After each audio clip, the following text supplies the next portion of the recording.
பாக்கியலட்சுமி சீரியல்ல அடுத்து ஏதாவது பார்க்கலாம். இங்க ஈஸ்வரி சொன்ன ஒரு விஷயத்தினால இங்க ராதிகா கோபியை டிவோர்ஸ் பண்ணிட்டு கோபி தனி வரவா விட்டு நல்லா இருக்கும் நினைக்கிறவங்க மறக்காம இந்த வீடியோ லைக் பண்ணிடுங்க. இப்போ வாங்க வீடியோ போலாம். இங்க ஈஸ்வரி வந்துட்டு ராதிகா கிட்ட சொல்லிட்டு இருக்காங்க, இங்க பாரு ராதிகா, நீ கோபி ஒரு நல்லது பண்ணணும்னு நினைச்சனா அப்பப்போ வந்துட்டு கோபி பார்க்கறத விட்டுட்டு அவனை டிவோர்ஸ் பண்ணிட்டு, அதுதான் வந்துட்டு கோபிக்கு நல்லது, உனக்கு நல்லது.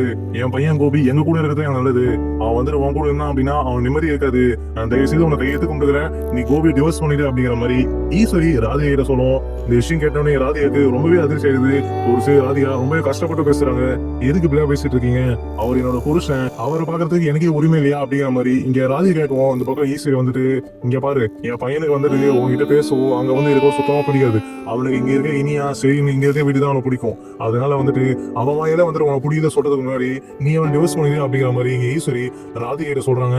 ஆனா இங்க ராதிகாவுக்கு வந்துட்டு அப்பதான் தோணுது, இவன் சொல்றது கரெக்ட் தான், கோபியை வந்து நம்மள பிடிக்காத மாதிரி பண்ணிட்டு இருக்காரு, பாக்கியாக்கு வந்து ஆதரவா எப்பவுமே பாக்கியா பத்தி மட்டும் பேசிட்டு இருக்காரு, இது ஒரு முடிவு வரணும் அப்படிங்கிற மாதிரி இங்க ஒரு சைடு மனசுக்குள்ள வந்துட்டு ராதிகா நினைச்சுக்கிறாங்க. அதுக்கப்புறம் அங்க வந்து ஈஸ்வர்கிட்ட பேசிட்டு இங்க ராதிகா கிளம்பி வீட்டுக்கு போயிடுறாங்க. வீட்டுக்கு போன ராதிகா வந்துட்டு அங்க ஷாப்ல உட்காந்து அழ ஆரம்பிச்சாங்க. இங்க ராதிகா அழுதுட்டு இருக்க, இந்த பக்கம் கமலா வராங்க. கமலா வந்துட்டு என்ன ராதிகாச்சு ஏன் அழுதுட்டு இருக்க அப்படிங்கிற மாதிரி கேக்குறாங்க. அதுக்கு ராதிகா வந்துட்டு ஒன்னும் இல்லமா அப்படிங்கிற மாதிரி இங்க ராதிகா சொல்லிட்டு இருந்தாலும் இந்த பக்கம் கமலா விடாம சொல்லு ராதிகா என்னாச்சு, நீ இப்படி அழற பொண்ணே கிடையாது அப்படிங்கிற மாதிரி கேக்குறாங்க. அதுக்கப்புறம் இங்க ராதிகா வந்துட்டு, அம்மா அங்க வீட்டுக்கு போன கோபி பார்க்க போகும்போது கோபி வந்துட்டு பாக்கியாக்கு தான் வந்துட்டு எல்லாத்தையும் சப்போர்ட் பண்ணி பேசிட்டு இருக்காரு. பாக்கியா அப்படி பண்ணிட்டா, பாக்கியா எப்படி பண்ணிட்டா அப்படிங்கிற மாதிரி பேசிட்டு இருக்காரு. அதுக்கப்புறம் எங்க கோபியோட அம்மா வந்துட்டு நான் வீட்டுல இருந்து வெளியே வரும்போது கோபி டிவோர்ஸ் பண்ணிட சொல்றாங்க. எனக்கு இதெல்லாம் கேட்கும் போது ரொம்ப கஷ்டமாயிடுச்சுமா, நான் என்ன அப்படி ஒரு தப்பு பண்ணிட்டேன், அவர் விருப்பப்படாம நான் கல்யாணம் பண்ணிட்டேன், வேற என்ன தப்பு பண்ணிட்டேன், இந்த மாதிரி எல்லாரும் பேசிட்டு இருக்காங்க அப்படிங்கிற மாதிரி இங்க ராதிகா ரொம்பவே கஷ்டப்பட்டு கமலா கிட்ட பேசுவோம். அப்பதான் கமலா வந்துட்டு, இங்க பாரு ராதிகா, அந்த ஈஸ்வரி சொல்றதுல ஒன்றும் தப்பு இல்ல, மாப்பிள்ளை இப்போதைக்கு அந்த பாக்கியா தான் வேணும், பாக்கியா கூட தான் வந்துட்டு போயிட்டு இருக்காரு. நானும் வந்துட்டு அன்னைக்கு பார்த்தேன், மாப்பிள்ள வந்துட்டு வாக்கிங்கா போயிட்டு வந்தாரு எல்லாரும் கூடயும்.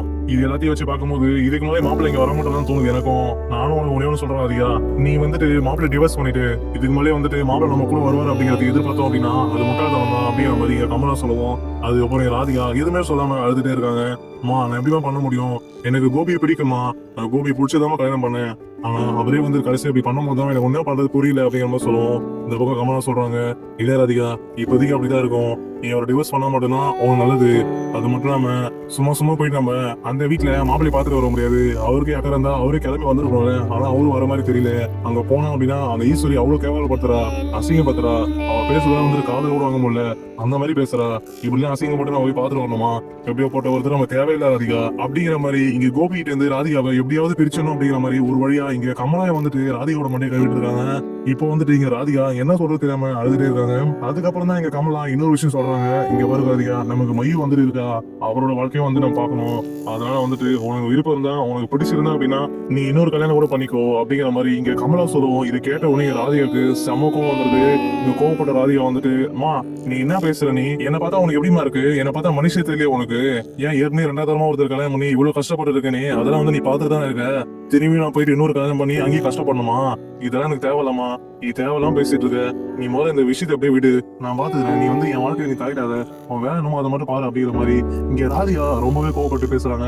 அதுக்கப்புறம் கமலா வந்துட்டு, இல்ல ராதிகா நான் உன் நல்லதுதான் சொன்னேன், மையோட வாழ்க்கையும் வந்துட்டு இதுல இருக்கு, அதனாலதான் ராதிகா உனக்கு விருப்பம் இருந்தது அப்படின்னா நீ இன்னொரு கல்யாணம் கூட பண்ணிக்கோ அப்படிங்கிற மாதிரி சொன்னேன் அப்படிங்கிற மாதிரி இங்க கமலா சொல்லுவோம். இங்க ராதிகா வந்துட்டு, அம்மா நீ கொஞ்ச நேரம் என்ன விடு, நீ இதை பத்தி எதுவும் பேசாத, நீ ரொம்ப தப்பு பண்ற, என் வாழ்க்கையில நீ தான் விளாடு, இந்த மாதிரி கல்யாண விஷயத்தை பத்தி உங்களோட பேசாத என்கிட்ட அப்படிங்கிற மாதிரி இங்க ராதிகா சொல்லிக்கிறாங்க. அதுக்கப்புறம் கமலா வந்துட்டு அங்க இருந்து கிளம்பி போயிடறாங்க. இங்க மையு வந்துட்டு பக்கத்துல உட்காந்துட்டு இருக்காங்க.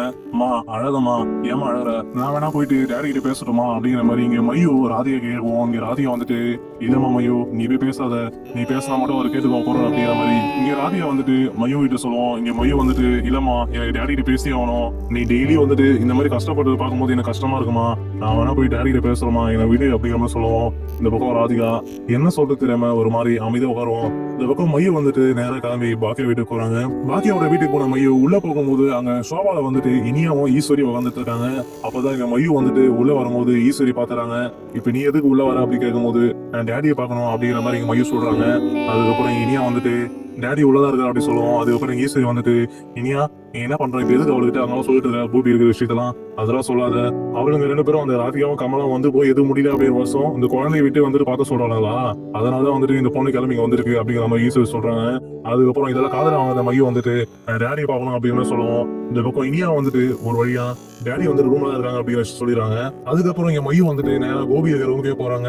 இங்க ரூமுக்குள்ள போகும்போது தான் இங்க மையம் வந்துட்டு ஈஸ்வரி வந்துட்டு எங்க போகாத அப்படின்னு சொல்றாங்க. அதுக்கப்புறம் ஈஸ்வரி வந்துட்டு பின்னாடியே போறாங்க. பின்னாடி போகும்போது தான் இங்க மையம் உள்ள போயிட்டு கோபி வந்து கூப்பிடுறாங்க. கோபி படுத்துறது பார்த்தோன்னே இங்க மையம் வந்துட்டு டேடி அப்படிங்கிற மாதிரி கூடுவோம். அதுக்கப்புறம் இங்க கோபி வந்துட்டு மையம் பார்த்த உடனே மையமா அப்படிங்கிற மாதிரி எழுந்து உட்காராரு. எழுந்து உட்காந்த கோபி வந்துட்டு மையமா எப்படி இருக்க நல்லா இருக்கேன் அப்படின்னு கேட்குவோம். இந்த பக்கம் மையம் வந்துட்டு டேடி நீங்க ஏன் என்ன பார்க்க வரவே இல்லை, என்ன பார்க்கணும் உங்களுக்கு தோணவில்லையா அப்படின்னு கேட்கறாங்க. அதுக்கு கோபி வந்துட்டு இல்ல மையுமா எனக்கு உடம்பு சரியில்ல, அதான் டேடி உடம்பு சரியான உடனே வீட்டுக்கு வரான்னு பார்த்தேன் அப்படிங்கிற மாதிரி கோபி சொல்லுவோம். அந்த பக்கம் மையம் வந்துட்டு இல்ல டாடி நான் உங்ககிட்ட எவ்வளவு பேச ட்ரை பண்ணேன், ஆனா வீட்டுல யாரும் விடல, இங்கே வந்துட்டு யாரும் பார்க்க விட மாட்டாங்க, அதுதான் நானே கிளம்பி இங்க வந்துட்டேன், நான் உங்ககிட்ட ஒரு விஷயம் பேசணும் டாடி அப்படிங்கிற மாதிரி மையம் சொல்றாங்க. அது கோபியா வந்துட்டு சொல்லு மையமா என்ன விஷயம் அப்படின்னு கேட்கும் போது இல்ல டாடி அம்மா வந்துட்டு டெய்லி ரொம்ப கஷ்டப்பட்டு இருக்காங்க, நீங்க இல்லாம உங்களை பத்தியே பேசி அழுதுட்டு இருக்காங்க, இப்போ கூட வந்துட்டு இங்க வந்துட்டு போன நினைச்சு அம்மா உட்காந்து அழுதுட்டு இருக்காங்க, இது பார்க்கும்போது எனக்கு ரொம்பவே கஷ்டமா இருக்கு டாடி, நீங்க வீட்டுக்கு வந்துருங்க அப்படிங்கிற மாதிரி இந்த பக்கம் மையம் வந்துட்டு சொல்லவும் இந்த பக்கம் கோபி வந்துட்டு இல்ல மையமா எனக்கு உடம்பு சரியாகட்டும் இன்னும் கொஞ்ச நேரம் தான் வந்துருவான் அப்படின்னு சொல்றாங்க.